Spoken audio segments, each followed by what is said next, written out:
time, took my chances.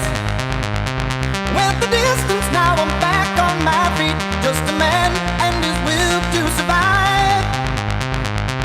Rising up, back on the street. Did my time, took my chances. Went the distance, now I'm back on my feet. Just a man and his will to survive. Rising up, back on the street. Did my time, took my chances. For years, I've made the argument that Dan Wesson makes the best production 1911s on the market. In my humble opinion, that claim has never been more accurate. When I think of Dan Wesson, the first word that comes to mind is tight. The tolerances on these 1911s will have you fooled into believing that they're hand-fitted. Well, that's because they are. Yeah, even though these are still not considered custom 1911s, they are built to a higher standard than most production 1911s. Add to that the fact that Dan Wesson continues to evolve their line of pistols to stay ahead of the curve and modernize the iconic pistol, and you end up with what is a premier 1911 manufacturer that everyone must take notice on. Enter this beautiful Dan Wesson Specialist. This is one of only a handful of production 1911s that comes optics ready, of which this is by far the highest end on the spectrum. The Specialist has always been one of the more popular pistols in the Dan Wesson lineup. It's been the tactical model meant more for duty or carry. Not the prettiest, but one of the more purpose-driven 1911s you can buy. It comes chambered in the proper caliber for a 1911 pistol, 45 ACP. It has a match-grade barrel, a forged stainless steel frame and slide, 25 lines per inch front and rear checkering, front and rear slide serrations, a one-piece magwell, inverted rib to reduce glare, ambi safety, and fixed night sights.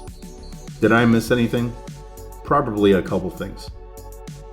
Rest assured, this 1911 is loaded with every tactical feature imaginable. The fit and finish are amazing, in typical Dan Wesson fashion.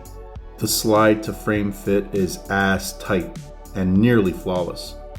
The trigger is solid aluminum and brushed for a look that's both classic and a beautiful addition that stands out. The pistol weighs in at a hefty 43 ounces, unloaded and without any accessories installed. It's heavy, no doubt, but it's a type of weight that instills confidence in its quality. It comes in Dan Wesson's duty finish, which has been controversial in the past. There have been complaints of eventual weathering and oxidation, albeit after years of use. I have never experienced any of that, but I'm pretty bad about babying my guns. For a pistol that's meant for duty use, I'd hope that duty finish is more capable than its reputation proclaims. Now, this optics ready model does not come with an adapter plate for your red dot. Yeah, I know. It sucks. What sucks even more is that the plates that are available do not come with a rear sight. What sucks even more so is that the pistol did not come with co-witness height sights to begin with. What this all means is that it's a pain in the ass to find the correct pair of sights if you're looking to co-witness with your selected optic. Now, Dan Wesson does have the proper heights listed for the optics plate and the red dot that you choose, but they are sizes that are often hard to come by. For example, this is the optics plate number 1 made for the RMR footprint. It comes dovetailed, but it's not specified what kind. Hint, any Glock MOS rear sight will fit. It requires a rear sight that's 0.335 inches high with a front sight that's 0.250 inches high. Finding that combination is hard enough, but installing the front sight is another major pain in the ass. It's more than likely that most will opt for a gunsmith to install any sights they end up buying. A sight pusher tool can only do so much. It's quite easy to install the rear sight, but the front sight is all kinds of tricky and an accident waiting to happen. With all that said, you have to figure an additional $70 for the plate, another 100 or so for your sights, and whatever else for the installation. That's all on top of the already steep $2,300 MSRP. In a nutshell, I really wish Dan Wesson had done a better job of thinking this through. If you're selling a standalone optics-ready pistol and you already have the fixed sight version of that pistol available, maybe you'd think the optics-ready version will have a red dot mounted to it by the end user, thus requiring a set of suppressor height sights at the very least. I can tell they figured that including a set of sights that won't be guaranteed to coldness with the red dot the user chooses is likely why they went this route.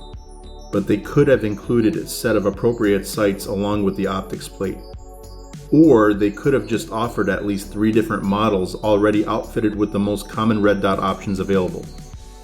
I just find this a very incomplete offering and one that they need to address with better options moving forward. For example, Kimber offers their optics-ready pistols either with RMRs or at least with suppressor height sights intact. I know I sound a little bit salty, but it's left a bit of a bitter taste in my mouth, especially since I contacted Dan Wesson for more information regarding specific sights they'd recommend and received no response. But anyway, I digress. It's still one hell of a pistol and you know it's quality. I added a dual illuminated RMR RM08 for carry use, and I also threw in a Surefire X300 Ultra. Finally, I added these gorgeous Aeronox Stealth aluminum grips, and voila!